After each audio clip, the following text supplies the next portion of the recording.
Hi guys, I'm AK. This is my first tutorial. I like to write music that sounds like this.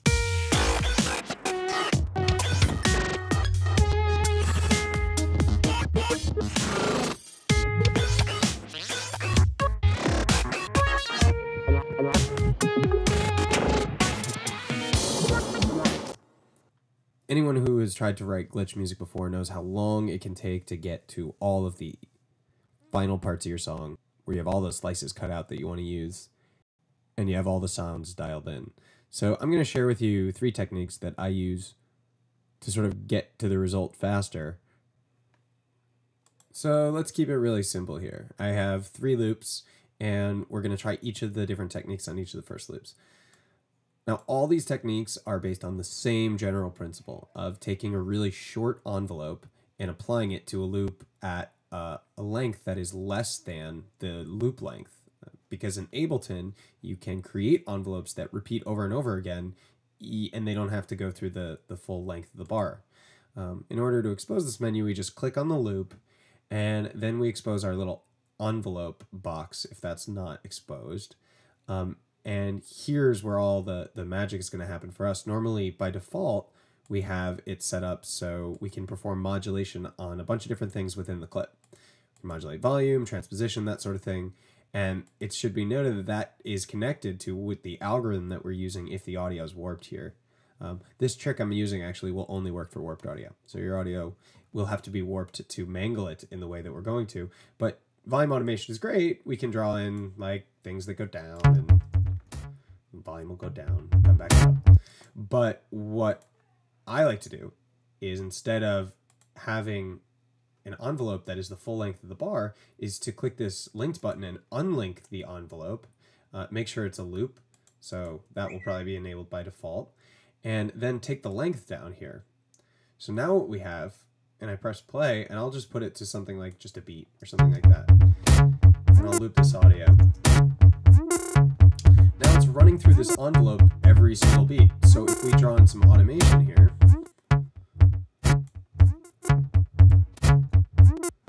we can get interesting patterns.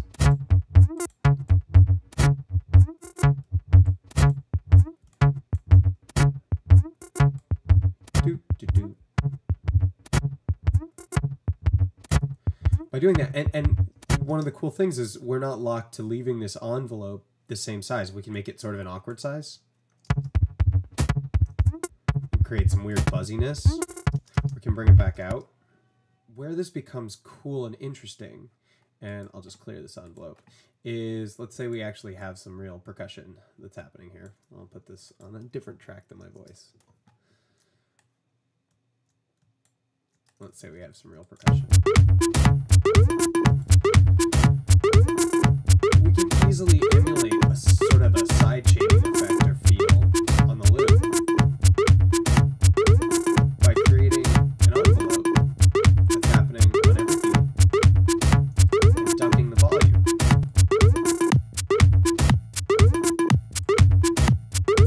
And use the curve to automate the amount, or to regulate the amount.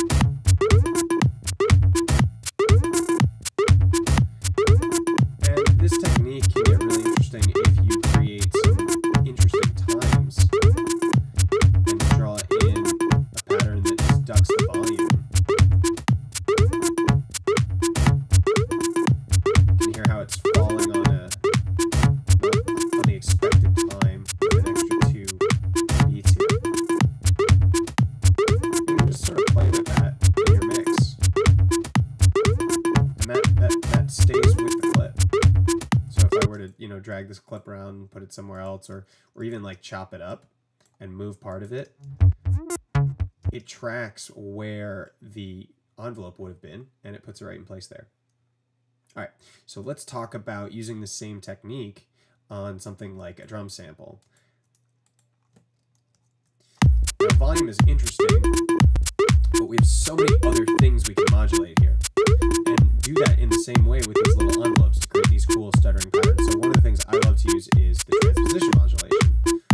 So I'll set it to transposition modulate. I'll unlink the envelope. I'll draw in something really small here. Let's do something a little irregular, maybe triplets.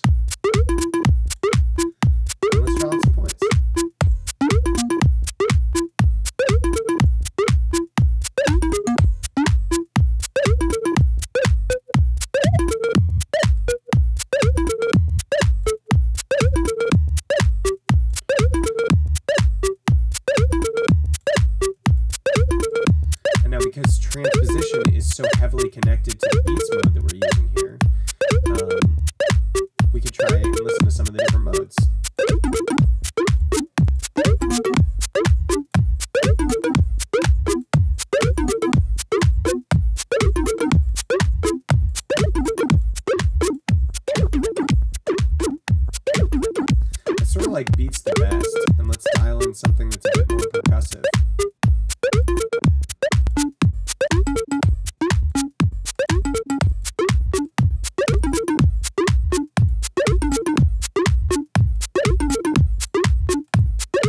Yeah, like transient's the best.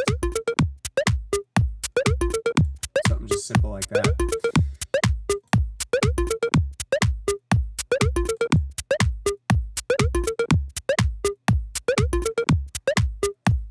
And now if we cut up and reverse some of these parts, it won't reverse the automation.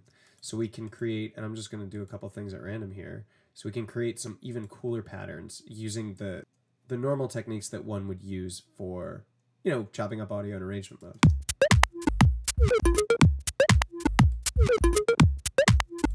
You know, render this as a new loop. We'll apply those automation changes. Now we can do the same thing all over again. And I don't know, think of it as a generative resampling process that you're just doing all inside Live. So now we could go to maybe like tones mode and unlink our transposition envelope and drag it in nice and small, get some sort of repetitive pattern going. And you'll notice I didn't turn loop on. That's why it didn't play the whole thing, or that's why it didn't loop when it came back, rather. And it's like, I like the first part of that, I don't like the rest of it, so Control J, resample that. And then maybe duplicate that pattern. What we'll do is we'll delete it, duplicate it, move it here.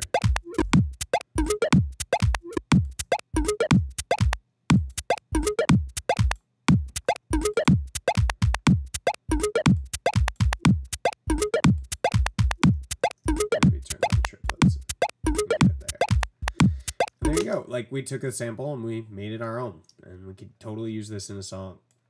Let's take a look here at a pad. Use sort of one final technique, which puts a couple of them together and looks at this same process except sort of layering it across two channels. So what I'll do is I'll drag a copy here. And one thing that I find interesting is when you're using these envelopes and warp is always on, sometimes the glitches and patterns sort of sound a bit flat. I don't know, a bit too destroyed. And one of the ways to sort of alleviate that, if you're doing sound genesis, is to have a copy where you're also sort of chopping and doing interesting things with, but turn warping off and detune it. And I mean like by an octave. So here's our, I couldn't hear myself. Here's our resampling, or here's our pad by itself. Nice pad. And then here's the pad with the -12 transpose pad underneath. So it's super wide. But it's not going to sound like that when we finish. What we're going to do is do the same thing we did before. We're going to go to our top thing. We're going to get rid of this bottom thing. We're just going to use this later to fill in some parts. And with this guy, we're going to do some of the same envelope techniques that we saw just with the drums. So let's listen, and I don't know, maybe we'll start with, we'll start with the mode. We'll put this in complex mode so we can get some spinning stuff going on with the transposition. Transposition, unlink the envelope, bring it way the hell back. Maybe an awkward time.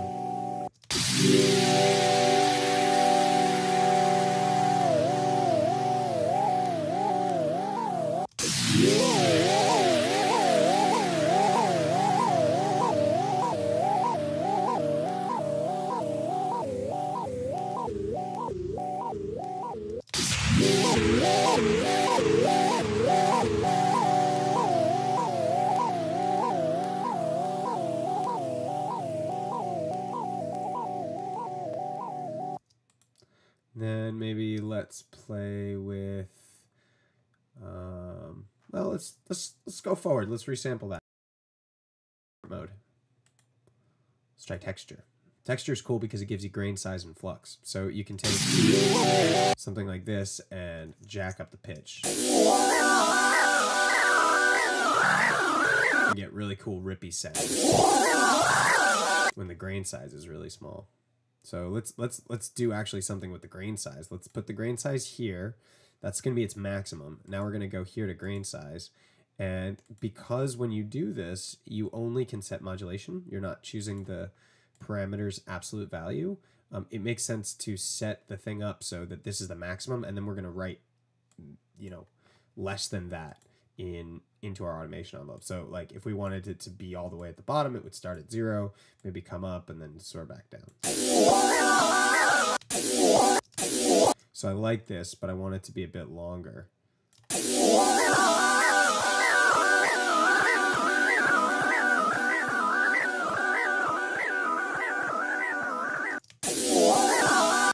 I think you can hear what I'm saying, where we're getting some cool sounds, but it's also a little too computer sounding. That's what we're going to use this guy for, to round him out at the very end.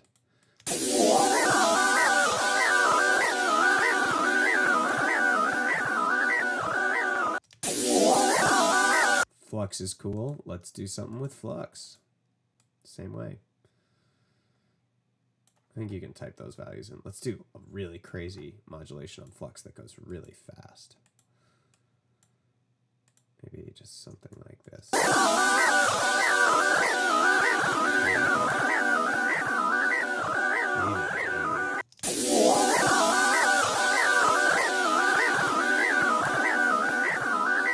Let's try evening up in the transposition.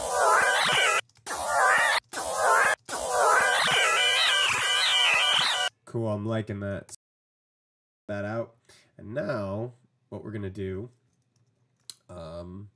is sort of the same thing that we did with the envelopes, except we're actually going to do this in arrangement mode. So we're out of this mode. We're going to set our grid size to something reasonable to chop on. Maybe 16th notes. No, we'll do 8th notes. And then slice these up the same way. So just making a slice, pressing right. This is extremely tedious, although I have an Apple remote script that's doing it for me, so I can enjoy coffee. Sometimes it gets it wrong in a couple places.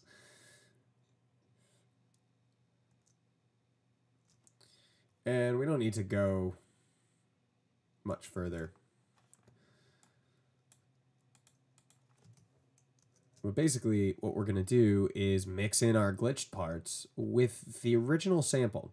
And the original sample is altered in a way to make it have a different timbre. But remember, we warped it in such a way that it preserves, you know, the timbres of the sound, you know, just by moving the time or making it a much longer sound. So we don't actually need to go all the way out here. We can, that's probably good. We can stop there, stop a computer. And then usually the way I like to start this is just sort of alternating and cutting and doing some silly pattern like this. And just give it a listen. Gotta turn it on.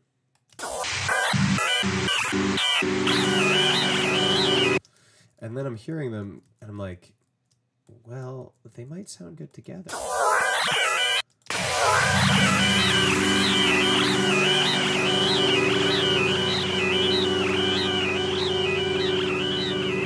it's like, why did I spend all this time making these slices? They just sound good together.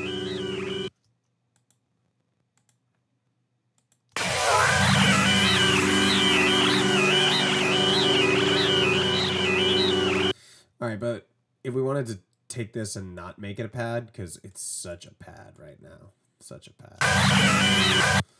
Use this technique.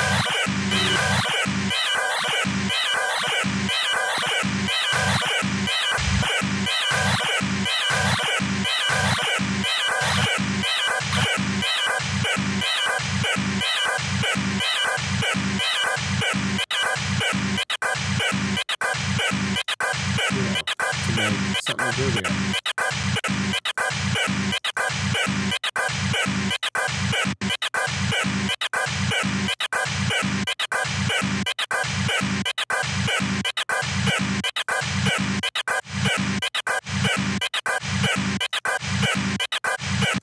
Let's get some drums. Let's just get drums, cause drums. I gotta hear it with drums, man. To know. Something simple. Ooh. Silly.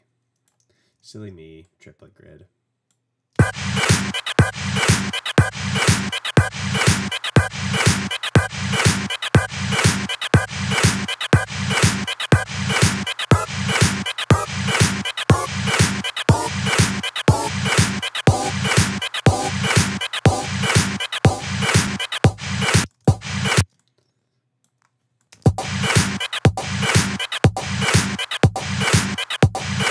Render it. Tighten it up. And then it's like we already sort of have, you know, a song going, or at least a groove. You know, we could just get rid of the rest of this stuff because we don't need it anymore. Because creative envelopes where we're already, you know, cranking on a song. And then this time it doesn't happen. And then it's like,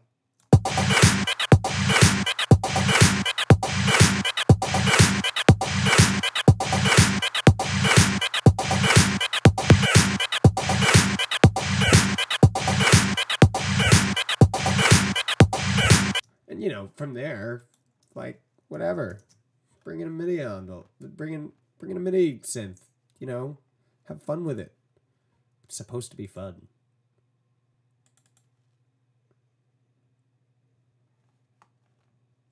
I don't know, put in, like, you know, figure out what key you're in.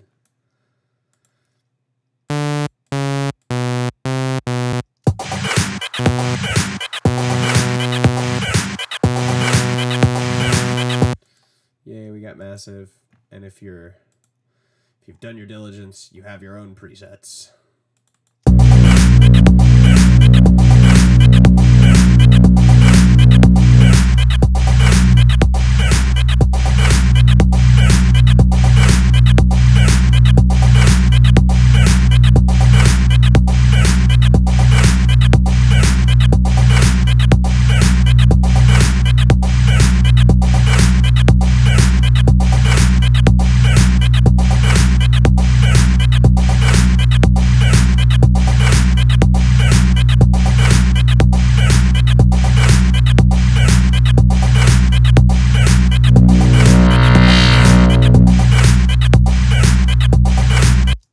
What's cool about envelopes in this way is, you know, we don't get them on MIDI tracks. We can actually use these small envelopes on any of the MIDI parameters that come here. But what you can do is do funky things with pitch bend. We'll do something quick. We'll just unlink the envelope, bring it way back here. When I use pitch bend in this way, I always like to make a point, so the note will come back in a point, so that when we start, we're starting out at the right place here. And of course, massive is not set up to receive any pitch bend information. Let's go down, down, just an octave, and up an octave.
Bye.